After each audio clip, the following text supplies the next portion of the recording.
우리 빌립보 도시는요, 기원전 365년도에 여러분들 많이 들으셨죠? 알렉산더 대왕, 그렇죠? 알렉산더 대왕, 이게 그리스 지역의 대왕인데 그의 아버지 필립 2세가 빌립보 성을 세우면서 이제 빌립보 도시가 시작이 됐습니다.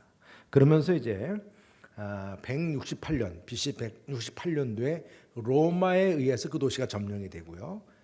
점령이 되고 나서 BC 42년도에는 이제 그 로마 내에 그 유명한 세계사죠. 이 내분이 이제 일어나면서 여러분들 많이 들은 뭐 그 왕들일 겁니다. 안토니우스, 또 옥타비아누스, 여기 팀과 또 브루투스, 또 이 카시우스, 이 공화국과 함께 이제 내분 전쟁이 일어납니다. 거기서 이제 옥타비아누스 팀이 이기게 되고 여기서 승리하게 됐을 때 이 군인들을 바로 이 빌립보 지역에 이제 거하게 했습니다.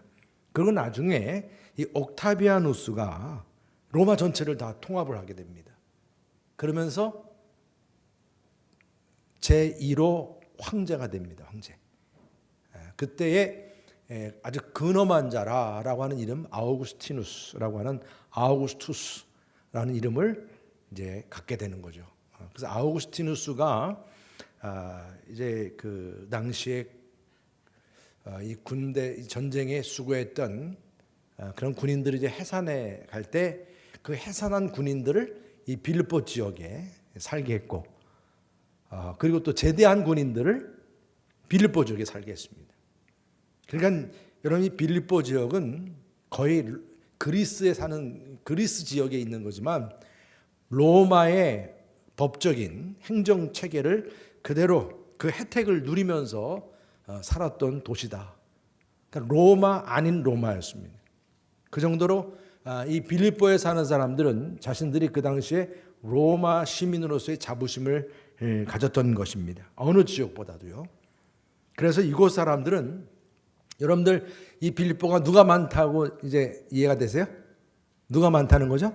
군인들이 많은 거예요. 군인들이. 그래서 군사 용어가 아주 익숙한 사람들. 이 군사 용어를 들으면 그 옛날에 자기들이 용맹스럽게 싸웠던 그날을 회상하게 하는 용어들이기도 합니다. 그래서 사도 바울은 누구보다도 이러한 빌립보 지역의 특성을 잘 알고 있었습니다. 이미 우리가 앞절에서 함께 나눴죠? 복음 전파에 뭐라고 그랬습니까? 복음 전파의 진보라, 진보. 이 복음 전파의 진보가 공병대 용어라고 그랬죠? 공병대 용어라고 그랬습니다. 마찬가지로 이제 이러한 그 군사 용어들을 우리가 빌립보서 말씀하여서 곳곳에서 우리가 만나게 되는데 그만큼 빌립보 지역에 있는 사람들과 또 그 교회와 이 소통을 이룰 수 있는 그런 목적도 있습니다. 그래서 우리가 오늘 읽은 말씀 내에서도 아주 특별히 아주 강력한 이 군사 용어가 또 나와요. 그 부분이 뭐냐면 아무 일에든지 부끄러워하지 아니하고라는 말입니다. 이 부끄러워한다라고 하는 이 말, 이 아에스쿤데 소마이라고 하는 이 말, 이 단어가 말 그대로 이게 방패를 들고 있는 가운데서 그 방패가 내려가는 것을 부끄럽다 그래요. 부끄럽다. 그래서 부끄럽지 않다라고 하는 것은 방패가 내려가지 않게 한다는 거예요. 로마 군인들에게 있어서의 자부심은 방패. 여러분들 영화에서 많이 보았죠? 배너라든가 그런 영화에서 보면 이 방패로 이 로마 군인들이 이미 상대방 적을 제압합니다. 딱 항호를 이루어서 방패를 들고서 이렇게 온몸을 가리는 방패.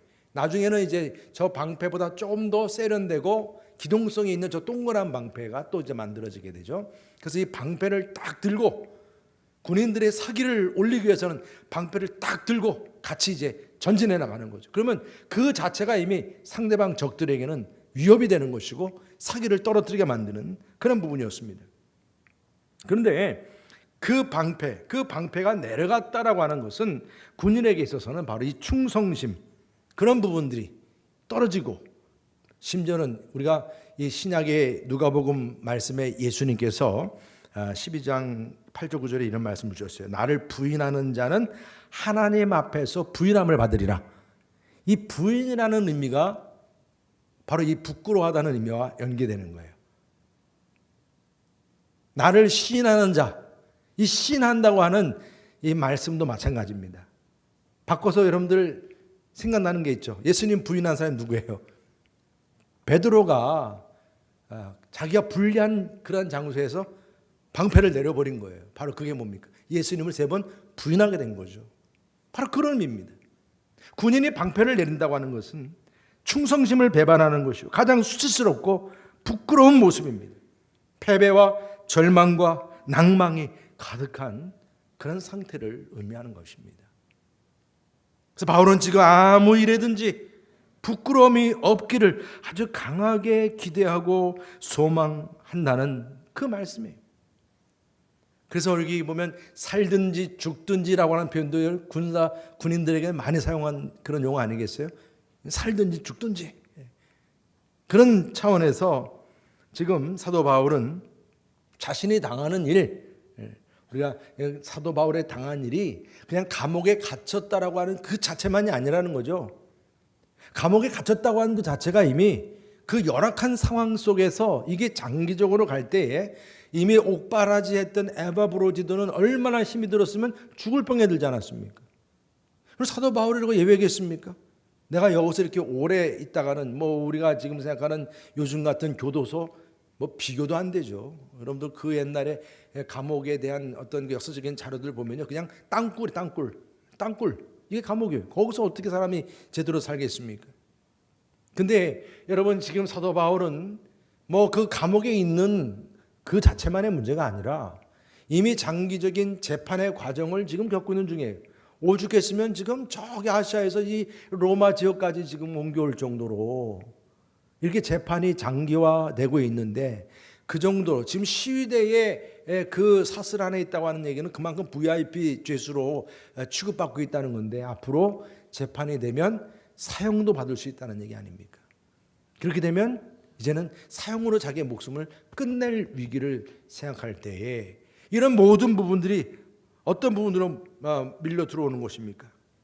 이게 다 내가 이제 죽게 되는구나. 어떡하나. 여러분, 아무리 사도 바울이 그렇게 위대한 하나님의 사람이라 할지라도 인간 아니겠습니까? 인간이죠. 그래서 이 감옥 생활의 열악함도 있지만은 이제 사형을 받게 되면 또 거기에 따르는 그 두려움이 없었겠어요? 염려가 없었겠어요? 낭패감이 없었겠어요? 벗어나고 싶은 마음이 없었겠어요? 바로 그런 부분들이 지금 방패를 내려놓게 하는, 부끄럽게 하는 그 부분인 것을 말씀하고 있는 것입니다. 이런 가운데서 지금 간절하게 바라는 소망으로 죽어도 좋지만 사도 바울은 그거 아닙니까? 천국 가면 하나님 만나니까, 주님 만나니까 죽어도 좋지만 내가 감옥에서 풀려나는 나를 구원에 이르게 할 줄 알고 그랬어요. 오늘 말씀 가운데 보면 이 구원은 예수 믿고 영생 누리는 구원을 뛰어넘는, 이제 사도 바울이 앞으로 하나님의 일을 감당하는 데 있어서 더 주어진 일을 감당하기 위해서 내가 지금 이 감옥에서 풀려나는 구원을 얘기하는 거예요. 이런 구원에 대해서 말하는 겁니다. 지금 내가 이렇게 계속 이 감옥에 갇혀 있다가는 어떻게 될지 모르고 어떻게 보면 낙심이 정말 물밀듯이 밀려오는 그런 가운데 있지만, 그러나 내가 이 부끄러움을 당하지 않고자, 이 방패를 내려놓지 않고자 나의 구원을 확신한다고 하는 그 확신을 지금 오늘 말씀 가운데서 보여주고 있는 것입니다. 이런 사도 바울이 이렇게 낙심 가운데서 구원에 대한 확신을 갖는 데 있어서는 특별한 영적인 비결이 있었다는 거예요. 여러분 삶 속에서 어떤 낙심거리들이 그렇게 여러분들의 그 믿음의 방패를 내려놓게 합니까? 오늘 말씀 가운데서 그런 가운데서도 그 방패를 놓지 않고 계속 들 수 있게끔 하는 영적인 비결, 그 비결을 오늘 말씀하고 있어요.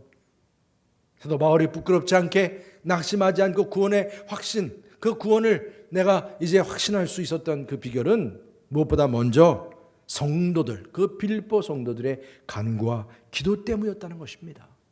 19절 말씀을 다 같이 한번 읽어보겠습니다. 시작. 이것이 너희의 간구와 예수 그리스도의 성령의 도우심으로 나를 구원에 이르게 할 줄 아는 거로. 지금 사도 바울이 무엇을 안다는 거예요? 내가 이제 풀려날 것을 확신한다는 거예요. 그 풀려날 것을 확신하는데 그 첫 번째가 뭐냐면 바로 너희의 간구라고 하는 것이죠. 사도 바울은 이미 이 기도의 역사를 체험한 사람이 빌립보 감옥에서 바울과 실라가 함께 기도하고 찬양하고 기도하고 찬양할 때 지진이 일어나면서 옥문이 열리는 기적을 체험했습니다. 이런 옥문이 열리는 기적만이 아닙니다. 간수장, 그 간수장이 예수 믿었어요. 예수 믿었어요. 그의 가족이 다 세례받았습니다. 그리고 빌립보 교회가 세워지게 된 겁니다. 이게 기도의 역사예요. 이 체험을 사도 바울은 경험했습니다.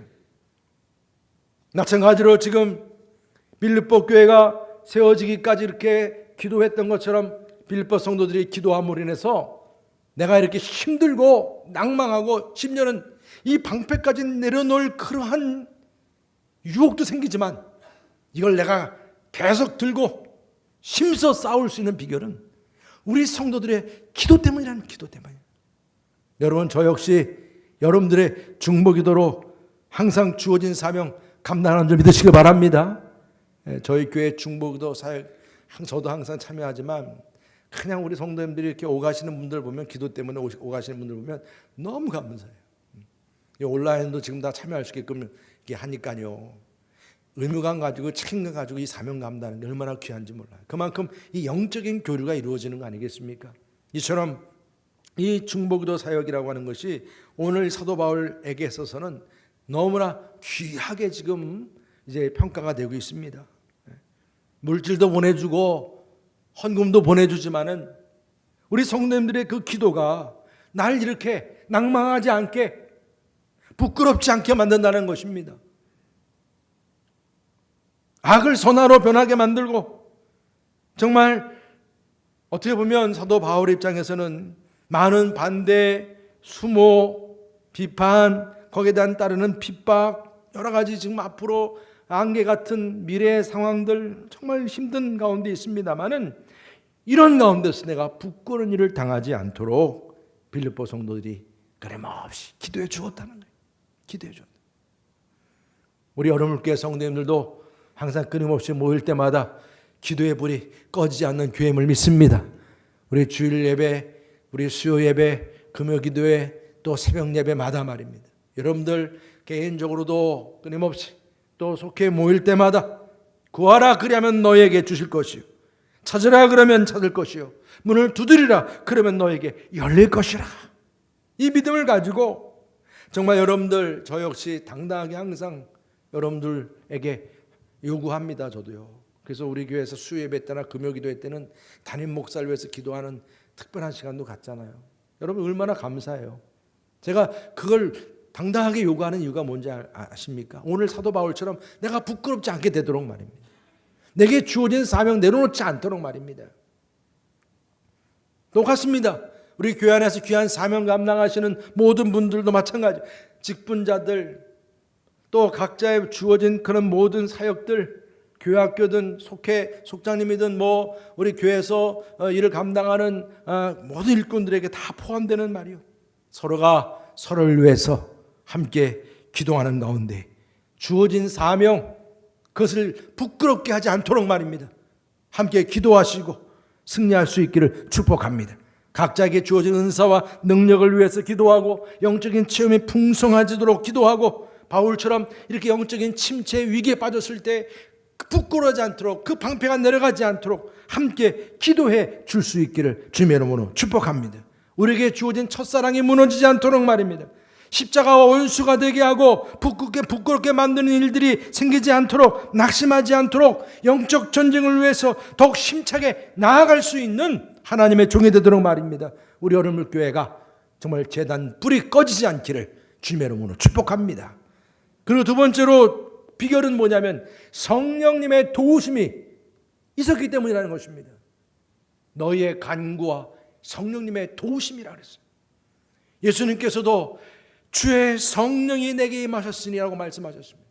우리 예수님의 첫 사역도 성령의 비둘기가 내리고 성령이 임함으로 성령의 사역이 시작이 됐고 예수님께서 이제 승천하실 때도 제자들에게 이제 보혜사 성령을 너에게 주노라 그랬어요. 10일 동안 이들이 뜨겁게 그 다락방에서 기도할 때에 불같이 바람처럼 성령이 다락방에 임했습니다. 그때부터 여러분 교회가 시작이 됐어요. 여러분 우리가 이 성령님을 통해서, 이 보혜사 성령님을 통해서 우리 주님과 함께함을 믿으시길 바랍니다. 이 성령님은 우리 주님의 뜻을 행하게 하시고 그분의 생각과 뜻을 알게 합니다. 복종하게 합니다. 여러분이 성령님을 소유해야 성령님의 인도하심을 받습니다. 여러분들이 성령님이 충만해야 그리스도인이라고 하는 정체성이 주어지는 것입니다. 성령님이 내 안에 계시지 않으면 여러분들은 껍데기요, 껍데기. 그냥 교회 와도 껍데기가 와서 앉아있는 거예요. 내가 왜 교회 다니는지도 모르는 거예요. 그래서 우리에게 있어서 성령님은 너무나 중요합니다. 설교하는 저도 그렇고 교회 학교에서 가르치는 교사들도 그렇고 속자님도 그렇고 우리 모든 우리 직분자들 여러분들의 심령 안에 성령님의 인도하심이 함께하기를 축복합니다. 그래서 성령님을 통해서 진리를 가르치고 배우고 이 불이 붙는 것입니다. 하나님 앞에 내가 정한 제물이 되게 합니다. 성령의 도우심을 통해서 교회에 덕을 끼치게 합니다. 빛된 사명 감당합니다. 세상에서 소금이 됩니다. 성령의 도우심을 통해서 하나님의 말씀이 들려지고 귀가 열려지고 눈이 열려집니다. 그래서 우리가 하늘 문을 보게 되는 거예요. 마른 뼈가 살아납니다. 군대가 되는 것입니다. 성령의 도우심을 통해서 이렇게 낙심이 되고 뭔가 떠나고 싶고 부끄러워지는 이런 모습 말입니다. 믿음의 방패를 들어야 할 그런 영적 싸움에서 이 믿음의 방패를 그저 그냥 풀없이 내려놓고자 하는 이러한 유혹, 이 모든 것들을 성령의 인도하심을 통해서 이겨내게 함을 믿으시기를 바랍니다. 여러분들 이러한 성령의 인도하심이 항상 함께 하시기를 주의 이름으로 축복합니다. 그리고 마지막으로 그 영적 비결은 아주 중요한 거예요. 살든지 죽든지 그리스도만을 존귀하게 여겼다고 하는 사실입니다. 우리 20절 21절 다 같이 함께 읽어보겠습니다.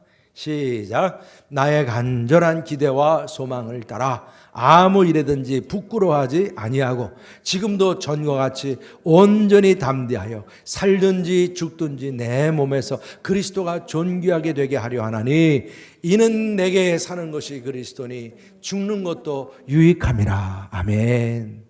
여러분 이 말씀은 정말 묵직한 말씀이에요. 오늘 1장 전반적인 말씀에서 봉우리처럼 딱 올라와 있는 말씀이에요. 아니 이 빌립보서 전반적인 부분에 있어서 너무나 귀한 암송 구절이에요. 우리의 삶의 놀라운 비결을 알려주는 말씀이에요. 우리가 서로를 위해서 기도하고 성령의 인도하심을 받는 것이 우리의 믿음의 방패를 떨어뜨리지 않는 비결이기도 하지만 중요한 것은 우리들이 사나 죽으나 예수 그리스도만을 존귀하게 여길 수 있는 바로 이 귀한 삶이 여러분들의 믿음의 방패를 떨어뜨리지 않는 비결이 됨을 믿으시기를 바랍니다. 그래서 사도 바울은 내 몸에서 그리스도가 존귀하게 된다 그랬어요. 여러분 여기 이 말씀에 큰 의미가 있죠. 그냥 그리스도를 존귀하게 여긴다라고 하면 되는데 내 몸에서라고 말씀하고 있어요. 이 말은 뭐겠어요? 여러분 우리는 너무나 말입니다. 말로만 그냥 예수님 내가 사랑해요. 립 서비스 하는 경우가 얼마나 많은지 몰라요. 참 여러분 이 부분은 저를 포함해서 우리가 한번 다시 정신을 차려야 될 부분이라고 생각이 됩니다. 그리스도를 존귀하게 여긴다고 하는 것이 말로만이 아니라는 거예요. 내 생각으로만이 아니라는 것입니다. 여러분 생각은 누구나 하죠. 내가 주님을 위해 살아야죠. 내가 주님을 위해서 내가 영광 돌리는 삶을 살아야죠. 말은 못합니까? 여러분 사도 바울은 오늘 분명하게 말씀하는 거예요. 나의 몸에서 이 몸을 통해서 그리스도가 존귀히 되기를 원한다는 것입니다. 사는 것도 그리스도니 죽는 것도 유익하다. 죽는 것도 유익하다. 이미 사도 바울은 머리끝부터 발끝까지 자신의 몸이 이미 지금 감옥에 갇혀 있지만 아무리 힘들어도 핍박이 있어도 그래서 말 그대로 이런 모든 방패를 다 내려놓고 싶은 마음 굴뚝 같아도 힘들어도 내 몸에서 그리스도가 존귀하게 되어야 하기 때문에 그럴 수 없다는 것입니다. 어떤 상황에서도 부끄럽지 아니하고 물러서지 아니하고 이 방패를 내리지 않고 죽기까지 싸우겠다는 말씀이에요. 그래서 사도 바울의 그 삶의 시작도 지금 진행되는 부분도 앞으로의 마지막 목적까지도 그리스도를 존귀하게 하는 것이요. 나의 약함을 강하게 하시는 분도, 나의 가난함을 부욕케 하시는 분도, 지금 이 문제를 풀어 가시는 분도 우리 주님이시니 그 예수님만을 존귀하게 여긴다고 고백하고 있습니다. 이는 사도 바울이 이처럼 내가 사는 것도 그리스도니 죽는 것도 유익하다고 하는 것은 이제 죽음까지도 두려워하지 않는 비결을 찾았다는 거예요. 이걸 기뻐하고 있는 것입니다. 죽음이라고 하는 것, 오히려 그것이 그리스도를 존귀하게 하는 것이라면, 그래서 내가 죽어서 그리스도를 만나는 것이라면 그것으로 기쁘다는 것입니다. 그래서 사도 바울은 이렇게 죽음이라고 얘기할 때 그냥 막연한 죽음을 얘기하지 않아요. 우리가 뭐 이제 다 시간이 지나면 언젠간 우리의 이 겉사람은 이제 다 후패해지면서 이별할 때가 있어요. 내려놓을 때가 있죠. 내 몸도 내려놓고, 뭐 그런 내 몸도 내려놓는데 뭐 물질이고 뭐고 어디 있어요? 다 그건 당연한 거죠. 당연한 거죠. 나중에 누워서 이렇게 계신 한 뭐 오랫동안 저희 어머님도 누워만 계셨으니까 뭐가 필요해요? 아무것도 필요 없어요. 아무것도 필요 없어요. 그러니까 중요한 것은 뭐 길 가다가 자기 실수를 해가지고 자동차에 치여가지고 죽었어요. 이런 죽음 아닙니다. 이런 막연한 죽음 말고요. 여기서 지금 이 사도 바울이 얘기하는 죽음은 그리스도만을 위해서 내가 죽을 준비가 되어 있다는 얘기예요. 살아도 죽어도 주님만을 위한 그 죽음, 이것은 자기 개인적인 어떤 의지에 따른 그런 차원이 아니라 하나님께 모든 걸 맡기고 하나님께서 나를 주관하시는 가운데서 내가 결단하는 거예요. 하나님이 다 알아서 해주시는 거니까. 그런 믿음에서 나온 결단인 것입니다. 그래서 내가 죽어도 천국 가서 상급 받으니 좋고, 내가 살아서 구원받아가지고 내가 이제 해방되면, 풀어지면 또 열심히 이제 빌립보 교회도 가보고, 저기 고린도 교회도 가보고, 여기 교회도 가보고, 또 그리고 교회가 없는 지역에 교회도 세우고, 뭐 끼리도 좋다는 것입니다. 살아도 좋고 죽어도 좋고, 그냥 감옥 안에 있지만 불안하지 않아요. 어떤 사람들은 비난하고 사도 바울에 손가락질하고 문제가 되지 않아요. 왜? 이미 이 죽음의 문제를 해결했어요. 여러분, 사도 바울처럼 이렇게 죽을 정도로 낙심될 그런 문제를 가지고 계신 분이 계십니까? 우리의 영적인 침체와 불안이 물밀듯이 다가올 수 있겠죠. 그래서 불신앙의 자리로 가고, 아니 코로나 하나 때문에도 우리가 이렇게 불신앙의 자리에 가고 교회를 떠나가고 막 그런 일들이 생기는 걸 보게 되는데 말입니다. 여러분, 그러한 낙심이 생길 때 모든 걸 합력하여 선을 이루시는 우리의 주권자 하나님의 우산 아래 서 계시기를 축복합니다. 지금 내가 죽느냐 사느냐는 이런 상황이 생겼을 때 내가 어떻게든 살아보겠다고 그냥 발버둥 친다고 내가 뭐 살게 되나요? 이미 죽기로 되어 있으면 다 죽는 건데, 여러분 그렇지 않습니까? 나의 죽음의 시간도 모든 상황도 하나님께서 쥐고 계시다면 여러분들은 나의 죽음도 하나님께 맡기는 것이 맞는 거죠. 그분이 알아서 해주시도록 맡기는 거죠. 중요한 것은 내 생과 살을 주님께 맡기는 이 믿음이 있느냐 없느냐는 것입니다. 여러분들이 바로 지금 내일 내가 호흡이 끊어진다는 그런 상황을 맞이했을 때 마찬가지입니다. 마지막까지 내가 부끄럽지 않는 거예요. 사람이 이렇게 마지막 죽음을 앞두고선 자기의 솔직한 모습이 나오기도 해요. 근데 그 솔직한 모습들이 나오는데 그게 부끄러운 모습이 되면 안 되죠. 주님을 부인하거나 믿음을 부인하거나 하나님을 부인하거나 세상에서 그냥 가장 절망하는 모습처럼 그저 한숨이나 푹푹 쉬는 그런 가운데서 죽음을 맞이하는 거 아니죠. 오늘 사도 바울은 그런 모습이 아닙니다. 내 몸에서 오로지 그리스도만 존귀 여긴다는 거예요. 내가 지금 이제는 호흡이 끊어지는 상황 가운데 있다 할지라도 내가 할 수 있는 한, 내가 찬양할 수 있다면 찬양하면서, 기도할 수 있다면 기도하면서, 우리 주님만을 내가 존귀케 하는 그 사명, 그 결단을 오늘 말씀하고 있는 것입니다. 로마서 14장 8절 이렇게 말씀하죠.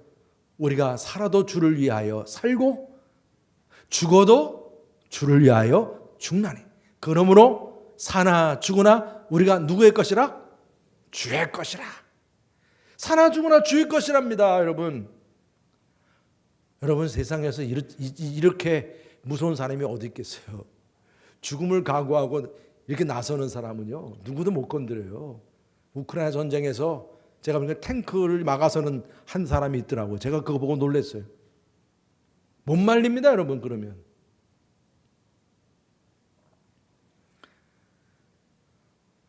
우리 추대배 때만 되면 저희 아버님께서 지금 참 생각해보면 쉬운 일이 아닌데 저도 그런 입장을 바꿔놓고 생각하면 이 나이에 저희들 어렸을 때부터 항상 저희 할아버님께서 돌아가실 때 그냥 찬양하시고 말씀 암송하시고 찬양하시고 지금도 제 귀에 쟁쟁하거든요. 그거 그냥 제가 그 테이프 안 버리고 지금 계속 가지고 있어요. 할아버님이 계속 이렇게 장로님이셨는데 찬양하시고 기도하시고 말씀 암송하시고 저는 그래서 우리 할아버님이 예전에 그렇게 생각했어요. 죽음이 두려우니까 이렇게 그냥 찬양으로 이겨내려고 하셨구나. 근데 그게 아니에요. 오늘 말씀 보니까 우리 할아버님이요 자기가 찬양할 수 있고 의식이 있고 할 수 있는 데는 자기의 몸을 통해서 주님을 영광 올려드리고 찬양하고 존귀케 하고자 했던 거예요. 할렐루야. 바로 그것이 우리들의 삶에 있어서 귀한 열매구나. 오랫동안 의식도 없이 누워 계신 분들도 있거든요. 근데 내가 이렇게 마지막까지 찬양할 수 있다니 계속 찬양하시는 거예요. 힘차게 그것도. 이것이 바로 우리에게 있어서 그 죽음에 대한 문제를 해결받은 거죠. 죽어도 살아도 그리스도를 존귀하게 하는, 내가 이제 살아있는 한 내가 그리스도를 존귀하게 할 수 있는 방법이 무엇일까? 그 생각하면서 살아가게 되는 거죠. 여러분들 철학자로 유명한 이 불신 철학자가 있어요. 사르트르라고 하는 유명한 사람입니다. 한때 젊으신 분들은 아마 이분을 많이 들었을 거예요. 이분이 이제 돌아가시기 바로 전에 사람들이 물었어요. 죽음을 앞두고 어떤 소감이십니까? 그랬더니 나의 길이 없다. 캄캄한 거죠. 나의 길이 없다. 그러니 죽음이 참 막막한 거죠. 그런데 여러분 무디 목사님은요 마지막 돌아가실 때 그 소감을 물어보니까 이렇게 얘기를 했어요. 땅은 물러가고 하늘 문은 열려온다. 그래서 이게 요한계시록 21장 말씀을 이렇게 한마디로 표현한 거예요. 처음 세상은 떠나가고 이제는 새 하늘과 새 땅이 열린다는 것이죠. 할렐루야. 사도 바울에게도 당신이 이제 죽음에 대해서 어떻게 느끼십니까? 오늘 바로 이 말씀을 하셨다고 확실하게 믿습니다. 죽든지 살든지 내 몸에서 그리스도가 존귀하게 되는 것이요. 내가 사는 것도 그리스도니 죽는 것도 유익합니다. 유익합니다. 여러분 죽고자 하는 그의 믿음 앞에서는 어떤 것도 무서울 것이 없는 거죠. 이게 삶의 놀라운 비결을 깨닫는 거예요. 여러분들 잘 아시는 디트리 보네포, 정말 여러분 나치에 의해서 그냥 감옥에 갇히게 되고 결국은 사형 선고까지 받지 않았습니까? 뭐 구체적인 얘기를 안 해도 여러분들 잘 아시는 분이라 생각이 됩니다. 근데 디트리 보네포 이 목사님이 이제 감옥에서 생활하던 어느 날 간수가 감방문을 두드리면서 자신의 이름을 불렀습니다. 이때에 그 목사님은 순간 직감을 했습니다. 내가 이제 사형장에 가게 되는구나. 그 순간 벌떡 일어섰습니다. 그 동료들에게 정중하게 인사를 하면서 이렇게 말했습니다. 동료 여러분, 나에게 드디어 죽음이 왔습니다. 그러나 기억하십시오. 이것이 마지막이 아니라 시작입니다. 주님께서 예비하신 아버지 집에, 그 아버지 집에서 다시 만날 때까지 안녕히 계십시오. 그동안 감사했습니다. 그리고 간수의 그 뒤를 따라갔다고 그래요. 근데 참 이때 감옥에 같이 있던 사람들, 그중에 산 사람의 증언이 마치 그가 인사하고 떠나가는 모습이 어디 좋은 곳으로 여행하려고 지금 떠나가는 사람처럼 놀라운 평안과 기쁨이 넘치는 모습이었더라, 그 말합니다. 이게 정말 사나 죽으나 그리스도를 존귀하게 여기는 사람의 모습이죠. 여러분, 무엇이 그렇게 여러분들의 삶을 두렵게 하고 부끄럽게 합니까? 낙심하게 합니까? 영적 싸움 전쟁터에서 여러분들이 들고 있어야 할 그 믿음의 방패를 부끄럽게 내려놓게 합니까? 고난입니까? 실패입니까? 요즘 같은 코로나입니까? 우크라이나의 전쟁으로 인해서 생기는 여러 가지 경제적인 두려움이나 죽음에 대한 공포입니까? 지금 사도 바울도 그토록 기대와 소망을 가지고 부끄럽지 않게 살고자 하는 그런 힘과 능력, 그 영적인 비결, 그 사도 바울이 가졌던 것처럼 바로 이러한 힘과 능력이 저와 여러분들에게 동일하게 주어짐을 믿으시길 바랍니다. 여러분, 우리에겐 놀라운 승리의 비결이 주어졌어요. 서로가 약속을 붙잡고 함께 기도해 주고, 이런 영적인 교제가, 이런 힘이 우리에게 있음을 믿으시길 바랍니다. 성령님의 인도하심이 항상 우리와 함께 하심을 믿으시길 바랍니다. 또한 그리스도만을 오직 존귀히 여기는 예수로 충만한 삶이 저와 여러분들에게 함께 하심을 믿으시길 바랍니다. 제가 이 말씀을 준비하면서 우리 침례신학대학 손경민 교수의, 이번에 참 좋은 곡 많이 작사 작곡했더라고요. 요즘에 계속 찬양하는 곡입니다. 그 가사가 참 와닿았습니다. 무명이어도 공허하지 않은 것은 예수 안에 난 만족함이라. 가난하여도 부족하지 않은 것은 예수 안에 오직 나는 부요함이라. 고난 중에도 견뎌낼 수 있는 것은 주의 계획을 믿기 때문이라. 실패하여도 일어설 수 있는 것은 예수 안에 오직 나는 승리함이라. 내 몸이 약해도 낙심하지 않는 것은 예수 안에 난 완전함이라. 화려한 세상 부럽지 않은 것은 난 예수로 충만함이라. 여러분, 정말 어떤 상황 속에서도 예수로 충만할 수 있기를 주님의 이름으로 축복합니다. 부끄럽지 않도록 여러분 방패를 꼭 잡고 여러분 다시금 일어서기를 축복합니다. 서로 함께 기도로, 또한 성령의 인도하심으로 함께 일어날 수 있는 이 영적인 비결이 여러분과 함께 하시기를 축복합니다.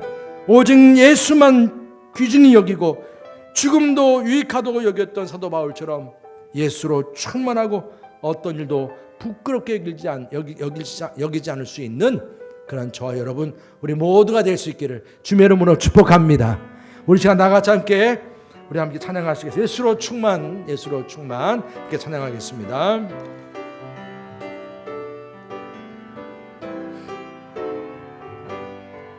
무명이어도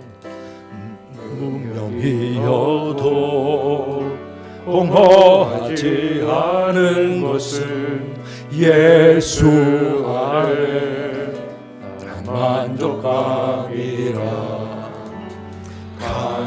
가난하여도 부족하지 않은 것은 예수 안에 오직 나는 부요함이라. 고난 중에도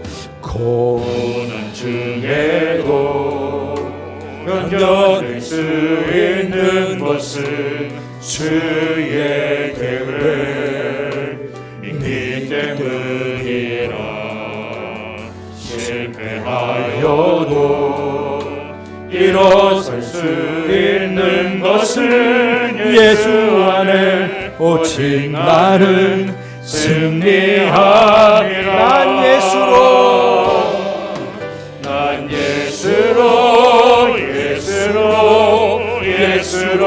충만하네. 난 예수로 충만하네. 난 예수로 충만하네. 영원한 왕 내 안에 살아계시네.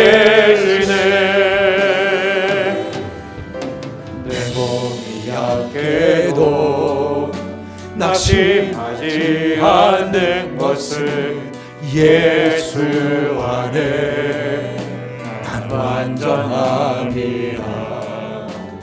화려한 세상 부럽지 않은 것은 난 예수로 충만함이라. 난 예수로 충만하네. 세상 모든 것들도 부럽지 않네. 난 예수로 충만하네. 영원한 왕 내 안에. 우리 다 같이 일어나셔서 난 예수로 난 예수로 충만하네. 세상 모든 병마도 두렵지 않네. 난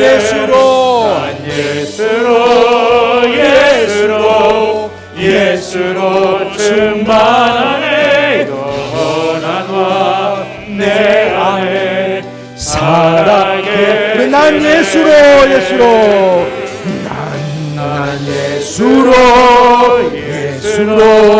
예수로 충만하네. 세상 모든 풍파도 두렵지 않네.